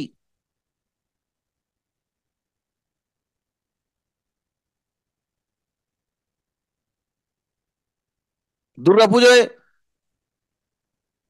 সিংহ, মহিষাসুর সব পূজিত হচ্ছে, কই সিংহটাকে তোকে মারলো না, মহিষাসুরকে মেরে দিল, মহিষাসুরকে বিদ্ধ করলো, কই সিংহটাকে তো মারলো না। সিংহ হচ্ছে কামের প্রতীক, কাম। কারণ কামকে হত্যা করে দিলে জগৎ সংসারে সৃষ্টি স্তব্ধ হয়ে যাবে। আর মহিষাসুর ক্রোধ, ক্রোধ তাকে নিধন করেছে, দেখো, ক্রোধ তাকে নিধন করেছে। মহিষাসুর হচ্ছে ক্রোধের প্রতীক। ইনার ইঞ্জিনিয়ারিং তত্ত্ব যারা যোগ সাধনায় রয়েছে তারা জানে। তাহলে মা দুর্গা, তোমরা তো মা দুর্গার অংশ, জগৎ জননীর অংশভূত। তোমাদেরকে মাতৃজ্ঞানে, যারা যোগ সাধনা, যারা যম সাধনা রয়েছে তাদেরকে মাতৃজ্ঞানে তাদেরকে শ্রদ্ধা করে। তাহলে তোমরা সেই জগৎ জননীর অংশভূত মহিলা, তোমরা হচ্ছে মাতৃবৎ। তোমরা অসুরকে যেমন ধ্বংস করে নিজের ছেলেকে রক্ষা করেছো, তাহলে অসুরকে হত্যা, অসুরটা কি, ক্রোধ। তা ক্রোধকে তুমি ধ্বংস করেছো, কিন্তু নিজের দেহের ক্রোধকে আমরা কন্ট্রোল করতে পারিনি। তো আসুন, আজকের প্রতিজ্ঞা, নাম্বার 1 প্রতিজ্ঞা হচ্ছে, আজকের মুহূর্তে এই ক্লাসটা চলাকালীন, এখন থেকে তোমাদের ওয়াচ মানে স্টপ ওয়াচ, স্টপ ওয়াচের টিক টিক টিক টিক শুরু হয়ে গেল। যেদিন শেষ নিঃশ্বাসটা বেরোবে সেদিন পর্যন্ত স্টপ ওয়াচটা থাকবে। একটা দিনও যেন আমি না শুনি বা না আমি জানতে পারি কোন রকম ভাবে যে আমরা হিংসার কার্যকলাপ করে ফেলেছি, বাক্য দিয়েই হোক, দেহ দিয়েই হোক, বা মন দিয়ে হোক। করা যাবে না, যাবে না, যাবে না, প্রতিজ্ঞা করো আজকে এই মুহূর্তে। কেন? তুমি যম সাধনায় অনুশীলনরত, যম সাধনায় অনুশীলনরত, যম সাধনা তুমি অনুশীলন করছো, অনুশীলন করছো। অনুশীলন চলাকালীন কিচ্ছু করা যাবে না। কারণ সাধু সন্ন্যাসীরা সাদা পোশাক পরে, পরে ব্রহ্মচর্যটা বহু বছর করতে হয়, তখন অনুশীলনরত, প্র্যাকটিস করতে হয়, করে সিদ্ধ হলে তবে তারা গেরুয়া পোশাক পায়। তাহলে আমরা সেই অনুশীলনে রয়েছি। আমরা হিংসাত্মক কার্য করব না, আমরা অহিংসাকে আমরা গ্রহণ করব। কারণ অহিংসাকে গ্রহণ না করলে সাধন পথে আমরা অগ্রসর হতে পারবো না। সেই জন্য যখনই ক্রোধের উদ্বেগ হবে তখন আমরা নীরব হয়ে যাব, এক, মিষ্টভাষী হব। যদি আমার উপরে কেউ ক্রোধের বহিঃপ্রকাশ ঘটায়, তাহলে ওই জায়গা থেকে আমি স্থানটাকে ত্যাগ করে আমি একটু ভ্রমণে বেরোবো, প্রাকৃতিক সৌন্দর্যকে আমরা দেখবো, দর্শন করব। আর বড় বড় নিঃশ্বাস ফেলবো, দীর্ঘ নিঃশ্বাস ফেলবো, ডিপ ব্রিদিং। আর প্রাণায়াম করব, অ্যাফার্মেশন করব, অ্যাফার্মেশন ইষ্টমন্ত্র জপ করব, দেখবে ম্যাজিকের মতো রাগটা চলে যাচ্ছে। দেহ দিয়ে, মন দিয়ে, বাক্য দিয়ে কখনো ক্রোধের বহিঃপ্রকাশ করতে নেই। এগুলো মানুষের চরিত্র নয়, এগুলো পশুদের চরিত্র। একটা কুকুর যদি শুয়ে থাকে, পাশ দিয়ে গেলে ঘেউ করে উঠবে। একটা সাপ যদি শুয়ে থাকে, সাপের পাশ দিয়ে গেলে টস করে কামড়া দেবে। এই কামড়ানো, দংশানো, চেঁচানো, এগুলো কারা করে? এগুলো কি আর মানুষের চরিত্র গা? এগুলো মানুষের চরিত্র নয়। এগুলো আমাদের বাই ডিফল্ট আমাদের শরীরে এসে গেছে। কিন্তু আমরা এগুলোকে কন্ট্রোল করব, আমরা এগুলোকে নিয়ন্ত্রণ করব। ঈশ্বরের শরণাপন্ন হয়ে এগুলোকে নিয়ন্ত্রণ করতে হবে। কেন? এগুলি তো অশুভ শক্তি বাই ডিফল্ট। এগুলোকে কন্ট্রোল করলে তবে আমরা সেই ঐশ্বরিক পাওয়ারে যাব, আমরা ঈশ্বরকে উপাসনা করতে পারবো, সেই দিকে আমরা যেতে পারবো। হ্যাঁ, ঠিক আছে। আজকের ক্লাসটা বড্ড বেশি একটু মানে খুব কড়া হয়ে গেল, একটু বকাবকি করলাম, কিছু মনে করবেন না, ঠিক আছে। কারণ ভালোবাসতে যে যে জানে সেই সোহাগ, সে যে সোহাগ করতে জানে সেই শাসন করতে পারে। আজকে ক্লাসটা মানে খুব ভাইটাল হলো, কিন্তু কথা বলার মধ্যে যদি কোনো খারাপ কিছু বললে থাকি, আপনারা কিছু মনে করবেন না, আমাকে ক্ষমা করবেন। ঠিক আছে? কিন্তু আমরা এই হিংসাত্মক কার্যকলাপটাকে আমরা খুব যত্ন সহকারে আমরা এটাকে ঠিক করব। ঠিক আছে? এই হলো আজকের ক্লাস। আজকে আর দীর্ঘায়িত করছি না। এই শ্লোক পরের দিন মুখস্থ ধরবো। এবার যদি কারো কিছু প্রশ্ন থাকে আমাকে বলতে পারেন। জয় গুরু। বলো কুন্তল ভাই, আজকে ক্লাস থেকে কতটা রাগ হলো ভাই তোমার, যে দাদা কেন এত বকাবকি করছে আমাকে?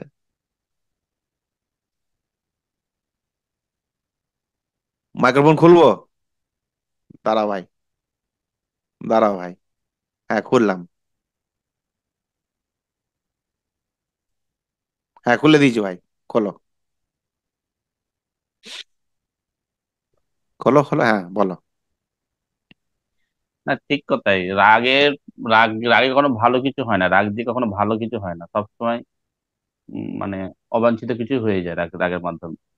তো রাগটা আমাদের কন্ট্রোল করতে হবে, কামটাও আমাদের কন্ট্রোল করতে হবে, এবং লোভটাকেও কন্ট্রোল করতে হবে। ঠিক কথাই। কারণ আমরা যে চিন্তা ভাবনা নিয়ে এগোচ্ছি, সেখান থেকে যদি এই তিনটেকে যদি আমরা কন্ট্রোল করতে পারি, আমরা তার মানে সেই জায়গায় পৌঁছাতেও পারবো না, তার কোনো রকম ভাবতেও পারবো না। তো আমাদের জীবনে মানে চলার পথে মানে এগোনোর পথে আর কি। তো এইগুলোকে অবশ্যই আমাদের মানে আমাদের সব প্রত্যেকেরই আছে শরীরের মধ্যে এগুলোই, কিন্তু এগুলোকে অবশ্যই মানে দমিয়ে আমাদেরকে এখান থেকে ওভারকাম করে উঠতে হবে। বাহ, থ্যাংক ইউ। ঠিক, একদম ঠিক কথা। থ্যাংক ইউ, থ্যাংক ইউ ভাই। জয় গুরু। সর্বরী দিদি ভাই, কিছু বলুন দিদি ভাই। হ্যাঁ, জ্ঞানীগুরুর সান্নিধ্যে আসার পর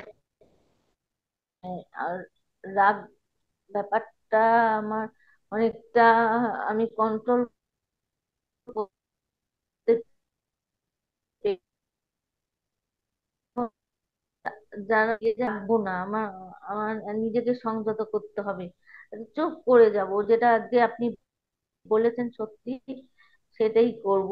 আরো আরো আরো যদি কোনো হয়তো মানে অবচেতন মনে কখনো যদি রাগ এসে যায়, তখনও সেই জায়গাটাকে নিজেকে ওই জায়গাটা সেই ক্ষতস্থানটাকে ঠিক করতে হবে যে না, রাগা চলবে না, শান্ত হতে হবে, মনকে আরো শান্ত করে নিতে হবে, ভগবান বুদ্ধের নাম স্মরণ করতে হবে বা ইষ্ট দেবের নাম স্মরণ করে নিজেকে এই জায়গাটায় বলতে হয়। কিন্তু আমি তো আপনার সকালবেলার আহ, এই যে প্রার্থনাটা শুনি আমি তো শিবময় হয়ে গেছি। আমার তো মানে 24 ঘন্টাই আমি সেই করে চলেছি দাদা। আমি আমার ভেতরে শিব শক্তি চলে এসেছে মনে হচ্ছে। আমি আর আজকে ভোরে সকালবেলা যেটা ঘুমিয়ে বললাম, আছি। ভজ নিতাই গৌর রাধে শ্যাম, জপ হরে কৃষ্ণ হরে রাম। ওরে বাবা, ওটাও আমার ভীষণ, আমি তো দেখেছি আপনি একবারে বাঁশি নিয়ে দাঁড়িয়ে আছেন, আমি তো আপনাকে বলেইছি অপূর্ব কি দৃশ্য, বাপরে বাপ। ভাবতে আমার আজকে দিনটাই যে কিরকম একটা মানে আমি কাজ করছি বা কাজগুলো হচ্ছে, কিন্তু আমার আমার আমি মানে মানে কি বলবো, একটা ঘোরের মধ্যে আছি, মানে মানে মানে তিনি করছেন, তিনি চালনা করছেন সবই, আমি কিছুই না এখানে, এটাই মনে হচ্ছে। সারাটা দিন আমার তাই মনে হচ্ছে। রান্না বান্না যে করেছি, রান্না বান্না বাবা বলে কি তুই অন্যান্য দিন যা রান্না করিস আজকে একটা রান্নার স্বাদ নাকি অন্যরকম হয়েছে। জানি না আমি কি করেছি, কিন্তু বললো রান্না খুব ভালো হয়েছে। আমি ভগবানের কাছে ধন্যবাদ দিলাম, আর কি বাহ, বলবো। বাহ, বাহ, থ্যাংক ইউ, এই আর থ্যাংক কি। ইউ দিদি ভাই। দিদি ভাই আপনার হাতের একদিন রান্না খাবো, ধন্যবাদ ইচ্ছা রইল, দাদা, হ্যাঁ। এই আপনার একদম থ্যাংক ইউ, একদম দাদা, একদম নিশ্চয় নিশ্চয়। একদম একদম। এই সুযোগ হলে তো খুব ভালো, ঈশ্বর যাই যেন এই সুযোগ করে দেয়। একদম একদম দাদা, একদম। কোনো অসুবিধা জয় নেই। গুরু, জয় গুরু, জয় গুরু। জয় গুরু, জয় গুরু, রাধে রাধে। রাধে রাধে। কই দেখি 108 স্বামী, বলো কতটা রাগ করলে আমার ক্লাসে আজকে? একদমই রাগ করিনি, যেটা বাস্তব সেটা আমাদের চোখে আঙুল দিয়ে দেখানো হচ্ছে। আমরা মানে অবধির মতো আমরা আমাদের নিজেদের সন্তানের সাথে বিহেভিয়ার যেটা করি উচিত নয়, একদমই করি সন্তান না শুধু হয়তো। নয়, সবার পাড়া উপরে প্রতিবেশী, অফিস সবার আদালত, উপরে বন্ধু নিজের বান্ধব, সকলের, দুর্বলতাটাকে, সবার মধ্যে। নিজের অক্ষমতাটাকে জাহির করার জন্য আমরা অন্যের উপরে চড়া উচিত, এটা উচিত নয়। এটা আমাদের সহজাত স্বভাব হওয়া উচিত নয়। যেহেতু আমরা জগৎ জননীর অংশ, সেই ভেবে আমরা সন্তানকে বা বড়দেরকে, সে যেই হোক, আমরা তাকে আগলে রাখবো, স্নেহ চোখে দেখবো, ভালোবাসবো।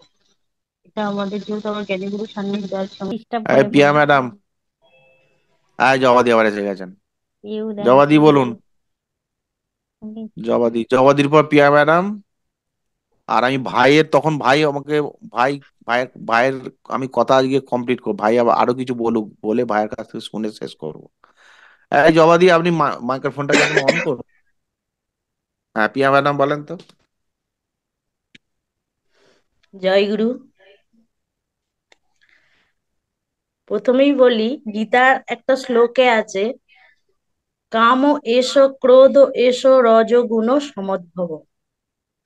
তো এই কাম, ক্রোধ, লোভ, এইগুলো হচ্ছে রজগুণের মধ্যে পড়ে। আমাদের যে তিনটি গুণ আছে, সাত্ত্বিক, রজ এবং তম, তো এই রজগুণের মধ্যেই পড়ছে।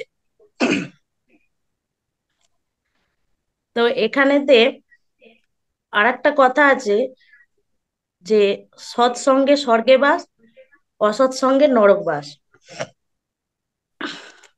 তো আমাদের রাগটা সৃষ্টি হয় কি, যে যেমন পরিবেশে থাকি, তো সেইখান থেকে আমাদের রাগের সৃষ্টি হয়। আমাদের, আমরা যদি ভালো পরিবেশে থাকি, আমাদের ভালো গুণগুলো আমাদের ফুটে ওঠে। সর্বদা যদি ভালোর মধ্যে থাকি, আর আর ওই পরনিন্দা, পরচর্চা, রাগ, ক্ষোভ, এইগুলোর মধ্যে থাকলে রাগ তো ফুটে ওঠেই। তো এখানে যেটা স্যার বললেন যে আমাদেরকে অসুরকে দমন করতে হবে, তার জন্য হচ্ছে প্রতিদিন আমাদের জ্ঞানীগুরুর ক্লাসে একদম প্রাণ মন দিয়ে জড়িয়ে আষ্টে পিষ্টে থাকতে হবে, এবং প্রত্যেকটা কথা আমাদের হৃদয়ঙ্গম করতে হবে। আর তার জন্য হচ্ছে মেডিটেশন। মেডিটেশনটা একদম খুব মাস্ট। এই মেডিটেশনের মাধ্যম দিয়ে আমরা আমাদের ওই রাগ, ক্রোধ, লোভ, এইগুলোকে আমরা তাড়াতে পারবো। তো এগুলো তো মানে এই মেডিটেশনটা মুনি ঋষিরাও বলছেন। তো আমি যেখানে ছেলেকে গানে নিয়ে যাই, পণ্ডিত অজয় চক্রবর্তী, উনিও বারবার বলছেন যে মেডিটেশন করাও।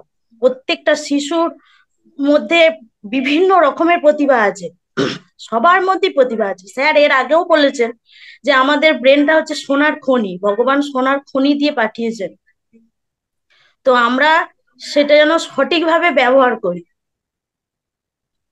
তো সেই ব্যবহারটা করতে গেলে মেডিটেশনটা মাস্ট। তো আজকে শুরুটাই করেছিলেন স্যার মেডিটেশন দিয়ে।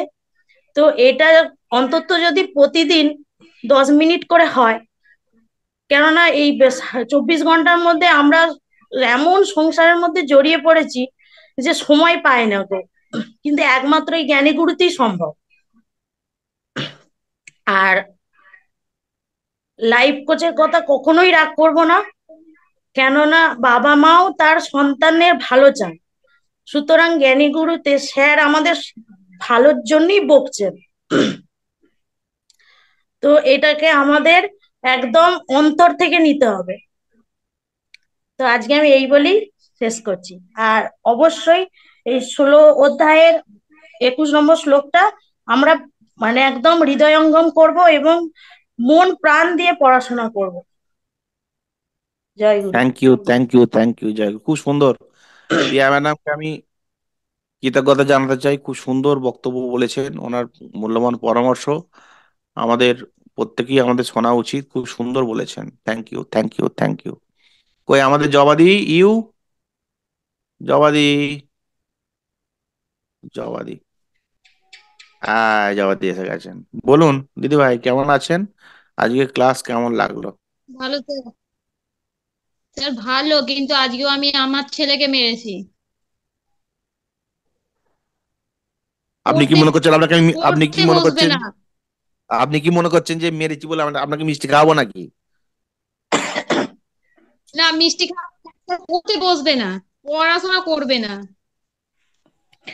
এটা সব বাচ্চাদের মধ্যেই আছে, এই আপনি বা মিঠুদি বা আরো অন্যান্য মায়ের মধ্যে না, আমার আমার সন্তানও একই ক্যাটাগরি। সে আবার বারবার মায়ের বাবার পরীক্ষা নেয়, তুমি আগে করো তবে আমি করব। মানে আমাদের শুধু পরীক্ষা দিতে হয়, তুমি গানে বসো তবে আমি বসবো, তুমি পড়াশোনা করতে বসো তবে আমি বসবো। যাকে বলছে সে বেরিয়ে চলে গেছে, লেফট হয়ে গেছে। আর গায়ে হাত দেওয়া, ওরে বাবারে, মোটেই চলবে না, এত অভিমানী।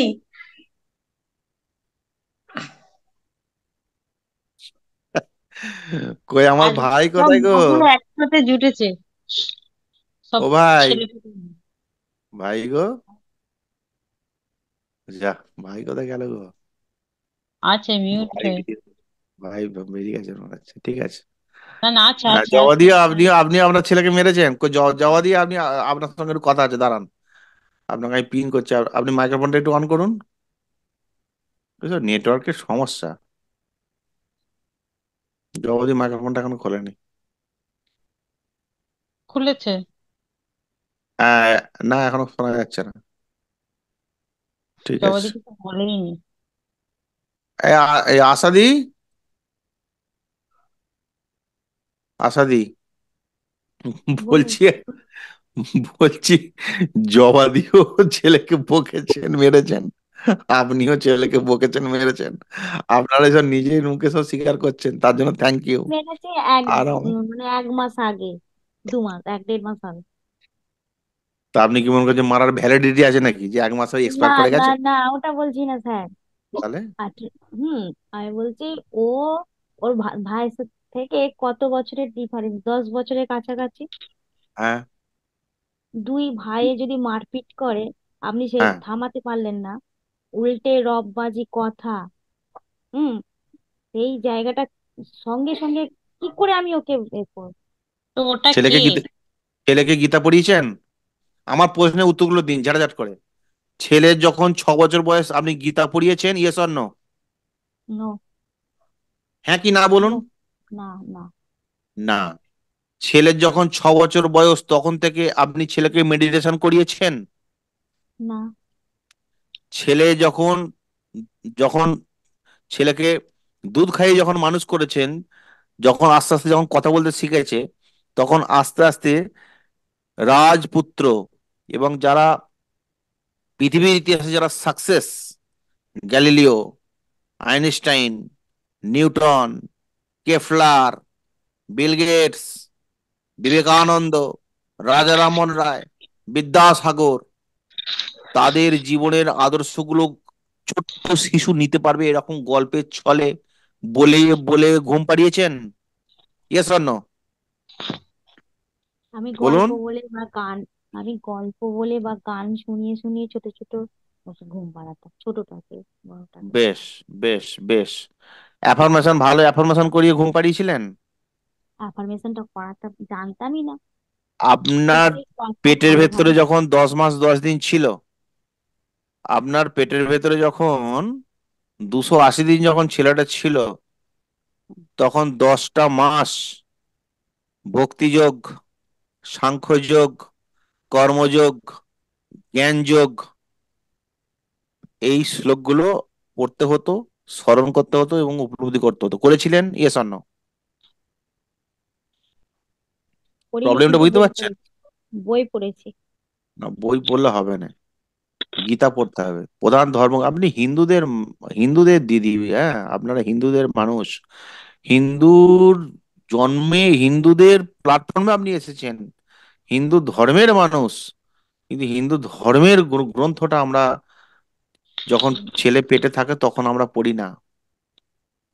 বারবার বলা হচ্ছে যে শিশু জন্মগ্রহণের অনেক আগে থেকেই তার শিক্ষা শুরু হয়ে যায়, তার অনুভূতি শুরু। সেই গাজরের জুসের কথা বলেছিলাম, মনে আছে? যে পেটেতে যখন সেই গাজরের জুস, হ্যাঁ। তাই এগুলো। তাহলে পূর্বের আপনার অজান্তে যে ভুল ত্রুটিগুলো করেছেন, তারই এখন সেটা রিয়াক্ট করছে, সেটাই এখন আপনাকে প্রতিক্রিয়া দিচ্ছে, ফিডব্যাক দিচ্ছে। এটার জন্য রেগে গেলে হবে না, এটার জন্য অনুশোচনা করা উচিত। হে ঠাকুর, আমি কি ভুল করেছি? আমার ভুলের প্রতিবিম্বটাই আয়নার সামনে আমার ছবিটাই আমাকে দেখাচ্ছে, দেখো ঠাকুর। সেই জন্যে এটাকে কিভাবে করবেন না, জাস্ট কপি মেকানিজম একটু হাই করে ফেলুন, কপি মেকানিজম হাই করুন, কপি মেকানিজমটাকে হাই করুন। হাই করলে কি হবে, আপনার ভাইব্রেশনকে হাই করুন, করে তার সঙ্গে কি টেকনিকে বোঝাবেন, অনেক রকমের টেকনিক আছে বোঝাবার, যে টেকনিকটা ইউজ করলে ও নেবে, যে টেকনিকটা ইউজ করলে আপনি যেটা চাইছেন সেটা করবে, সেই টেকনিকটাকে ওর উপরে ফলান। তাতে যদি না হয়, আপনি আমার সঙ্গে বসান, দু ভাইকেই বসাবেন, ছেলেটাকে বসা, ছেলেটার সঙ্গে এখনো পর্যন্ত আমি একটু আধ ঘন্টা কথা বললাম না ওভার টেলিফোনে, সবার সঙ্গে কথা হচ্ছে, হেনাদির সঙ্গে কথা হয়, মিঠুদির সঙ্গে কথা হয়, আপনার সঙ্গে কথা হয়, রনিতার সঙ্গে কথা হয়, জবাদির সঙ্গে কথা হয়, আমি জবাদিকেও ফোন করি, সর্বরিদির সঙ্গে কথা হয়, সবার সাথে কথা হয়। কিন্তু বিশ্বরায় একদম সেই সত্যজিৎ রায়ের আগের স্টেজ, ওনাকে ফোনে পাওয়া যাচ্ছে না, এত সেলিব্রিটি, এত সেলিব্রিটি, বাপরে বাপ, সেলিব্রিটি ওনাকে ফোনে ঘরে পাওয়া যাবে, বসে। আর ক্লাসে এলেও ভিডিও অফ, বিশাল ব্যাপার। ঠিক আছে, তো এইগুলো আমি তো দেখছি, শুনছি, বুঝছি, আমার আর বোঝার কিছু নেই গো দিদি ভাই।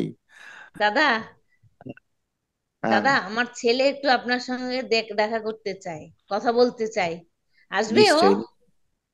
এখন এখনই এখানে আছে। এ- এখন তো ক্লাসটা শেষ করে দেবো, এখন থাক না, একটুখানি আগামীকাল, দাদা, আগামীকাল একটু ধীরে সুস্থে হবে।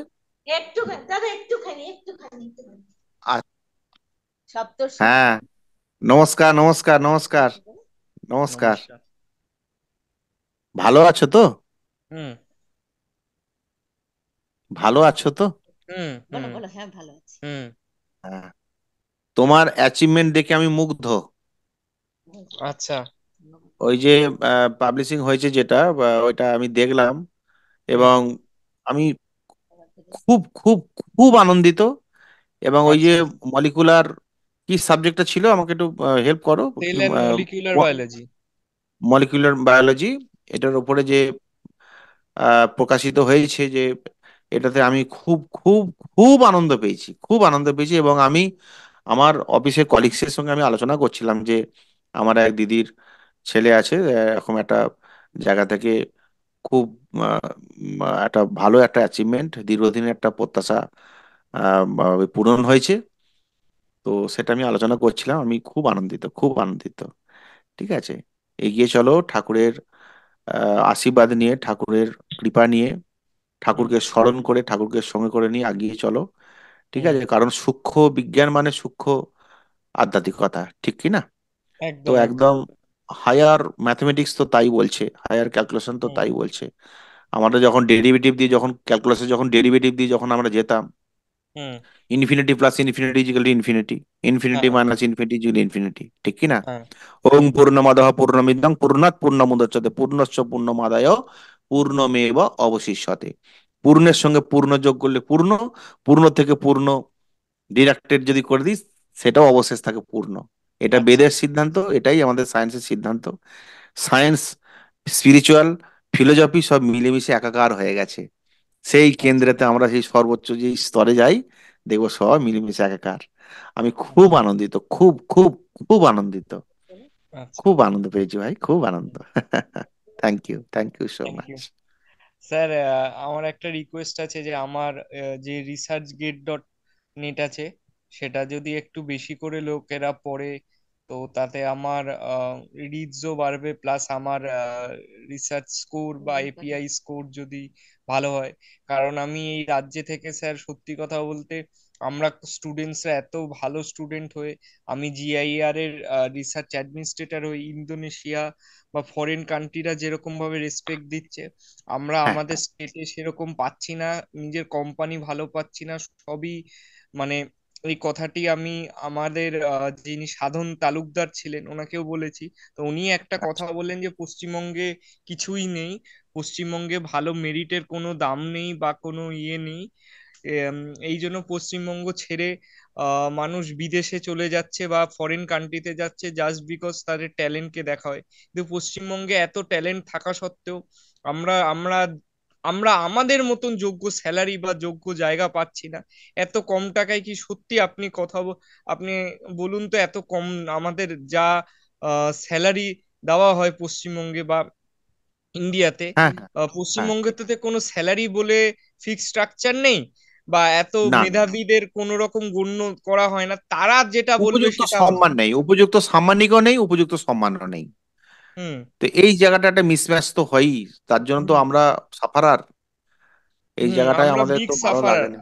কিন্তু হ্যাঁ হ্যাঁ স্যার হ্যাঁ। যেটা দেখতে পাচ্ছি, ফরেন ইউনিভার্সিটি বা ইন্ডিয়ার টপ ক্লাস যে ইউনিভার্সিটি যেগুলো আছে, রিনিউয়েবল রিসোর্স বলুন, ফুড টেকনোলজি বলুন, সেখানে তো আমরা আমাদের যোগ্য সম্মানও পাচ্ছি বা যোগ্য জায়গাও পাচ্ছি। কিন্তু আমরা আমরা পশ্চিমবঙ্গে কোনো সেরকম জিনিস পাচ্ছি না, বা কোম্পানি নেই বলে যেই জিনিসগুলো আপডেটেড টেকনোলজি আসছে, যেই জিনিসগুলো আমরা আমাদের জেনারেশনকে পড়াতে পারবো, সেই টেকনোলজিগুলো নেই। তো সেখানে একটা বড় গ্যাপ থাকছে, যার জন্য পশ্চিমবঙ্গ ছেড়ে সবাই বেরিয়ে যাচ্ছে। বিভিন্ন নিউজ চ্যানেলেও এই কথাগুলো বলছে, কিন্তু কিছুতেই পশ্চিমবঙ্গে কোনো কেউ ইয়ে করছে না। যারা না না না। স্টুডেন্টরা বলছে তারা কোনো ভ্রুক্ষেপ করছে না, এবং তারা ওই আইটি কোম্পানিতে যাচ্ছে স্যার। যেটা সত্যি কথা আপনাকে বলছি, সেটা হ্যাঁ হচ্ছে হ্যাঁ, একদম আঠেরো ঠিক। 18 থেকে 20 হাজার টাকা মাইনা পাচ্ছে, তারপর 40 বছরের আগে ছাঁটাই হয়ে যাচ্ছে। কারণ আইটি কোম্পানি বেসিক্যালি ব্যবসা করে, 40 বছরের আগে ছাঁটাই হয়ে যায়। 40 বছরের পরে সেই ক্যান্ডিডেটটি, ছেলেটি বা মেয়েটির কোনো লাইফ সিকিউর নেই, ফিউচারেরও কোনো গ্যারান্টি নেই, বারবার কোম্পানি চেঞ্জ করে যাচ্ছে। আর এর ফলে কি হয়, যেহেতু আমি কাজ করেছি, যেহেতু আমি ইয়ে করেছি, আমার লিঙ্কডইনের মাধ্যমে যে প্রবলেমটা দেখতে পাচ্ছি, যেটা বিভিন্ন কাজের ক্ষেত্রে যে অসুবিধা, এবং একই কম্পিউটার সায়েন্স পড়ে যে যে ডিসঅ্যাডভান্টেজ, তো প্রফেসররা কিছুই বলে না। এর ফলে কি হয়, যখন কাজ করতে যাই আমরা, তখন গিয়ে বুঝি যে আহ, যে 15 থেকে 18 যে স্যালারিটা দেওয়া হয়, তারপরে আর সেটা বাড়ে না, এবং খুব বাড়লে 25 থেকে 30 হাজার হয়। কিন্তু তারপরে যে 40 বছরের পরে যাকে ছাঁটাই করে দেয়, তখন ফলে মুশকিল হয়ে যায় যে এর পরে কি করব। তো সেই জন্য এই ডিসিশনটি নেওয়া যে এরপরে নিজেকে আপগ্রেড করে তোলা, এবং লেটেস্ট টেকনোলজির সঙ্গে আপগ্রেড করা, যাতে কোনো রকম ইন্ডাস্ট্রির সঙ্গে প্রবলেম না হয়। কারণ আমাদের কলেজ তো আর সেরকম ভাবে করাবে না, যা করতে হবে নিজেকেই করতে হবে। তো সেই জন্য বাবা মাকে কন্টিনিউয়াসলি, বাবা মারা যেটা করতে পারেনি, যাতে আমরা আমাদের ফিউচার জেনারেশনকে দিশা দেখাতে পারি, এটাই আমাদের ইচ্ছা। আর এখন তো নিশ্চয়ই নিশ্চয়ই। researchgate.net বা গুগল স্কলার বেরিয়ে গেছে। তো সেই জন্য আমাদের এটা একটা বড় প্ল্যাটফর্ম, যার মাধ্যমে আমরা আমাদের ওয়ার্ককে প্রমোট করা, হুম এটাই। হুম, হ্যাঁ নিশ্চয়ই নিশ্চয়ই নিশ্চয়ই। খুব থ্যাংক ইউ সুন্দর। স্যার। থ্যাংক ইউ দাদা। Welcome welcome welcome welcome. খুব ভালো থাকবে, থ্যাংক ইউ। খুব সুন্দর, খুব থ্যাংক সুন্দর ইউ কথা দাদা। বলে খুব ভালো লাগলো। খুব ভালো ছেলে, খুব ভালো খুব থ্যাংক ইউ, ভালো। ঈশ্বরের আশীর্বাদ। আপনি একদম। বলছিলেন যে আমার তখন শাশুড়ি ছিল, আমার শাশুড়ি যেটুকু পথ দেখিয়েছে, এবং আমার ঠাকুমা ছিল, সব সময় আমি যতটা পেরেছি শ্রীকৃষ্ণের 108 নাম জপ করতাম। আমি অত কিছু যা সত্যি কথা যে জানতামও না, এত সাংখ্য দর্শন বা এসব কিছু। আমার ঠাকুরদা খুব পণ্ডিত ব্যক্তি ছিল, বাট আমি তো তার সান্নিধ্য ওই সময় পাইনি। ছোটবেলায় যেটুকু পেয়েছে, আমার আমার যখন ক্লাস 7-এ পরে আমার ঠাকুরদা চলে যায়। উনি থাকলে হয়তো আমি আরো অনেক কিছু পেতাম, এবং ছেলেকে আরো হয়তো অনেক ভালো মার্গদর্শনে নিয়ে যেতে পারতাম। সেই মানে ওঙ্কারনাথ দেবের যে ওঙ্কারনাথ আছে, হ্যাঁ আহ হ্যাঁ হ্যাঁ। সীতারাম দাস ওঙ্কারনাথ আর কি। হ্যাঁ হ্যাঁ। ওনার অম্বিকা সঙ্গে কালায়, সঙ্গে অম্বিকা কালায় আশ্রম পণ্ডিত আছে, মঠ ব্যক্তিদের আছে। সঙ্গে যুক্ত ছিল আমার ঠাকুরদা। হুম হুম হুম। এবং ঠাকুরদার নাম PM বাগচি পঞ্জিকায় ওনার নাম ছিল ঈশ্বর হুম, কুঞ্জ কিশোর শাস্ত্রী বলে নাম। আচ্ছা। ধন্যবাদ আপনাদের আশীর্বাদের জন্যই। ও ও অনেক দিন থেকে ওর জয় মধ্যে গুরু কিছু জয় গুরু সনাতনী জয় বলো, গুরু, জয় খুব গুরু। ভালো লাগলো দিদি, খুব খুব ভালো খুব লাগলো ভালো আমার, লাগলো আপনারও ছেলেটার ভালো, কথা। আপনাকে যে ভালো খুব লাগাতে ভালো ছিল। পেরেছি এটাই আমার কাছে অনেক বড় প্রাপ্তি। হুম, খুব ভালো লাগলো আমারও। সবাই একে মানে প্রচন্ড ভালোবাসা দিই সবাই। আমার ছেলের কথা তোমরা সবাই শুনেছো, সেজন্য একটা, এটা আমার একটা, সবাইকে ধন্যবাদ। একদম একদম জ্ঞানী একদম, গুরু, থ্যাংক ইউ। সমস্ত মানে বন্ধুরা, আমার বন্ধু বান্ধবীরা, সবাইকে আমার না, অসংখ্য প্রথমে ধন্যবাদ। ধন্যবাদ আপনাকে দেওয়া উচিত। আপনি একটা খুব ভালো এত মা, সুন্দর, এত আপনি সুন্দর একটা মাতৃবর্মা। সন্তান গর্ভে ধারণ করেছেন। তো রত্নগর্ভ মায়েদের আগে আমরা প্রণাম মাতৃবর্মা, জানাই, তারপরে সন্তান। আপনার জন্য পৃথিবীতে এসেছে, এত সুন্দর সন্তান একটা আমাদের ভারতবর্ষে উপহার দিয়েছেন, তার জন্য আপনাকে থ্যাংক ইউ। জয় জয় গুরু, গুরু। জয় গুরু। ভালো থাকবেন সব, জয় গুরু জয় গুরু জয় গুরু। হরে কৃষ্ণ।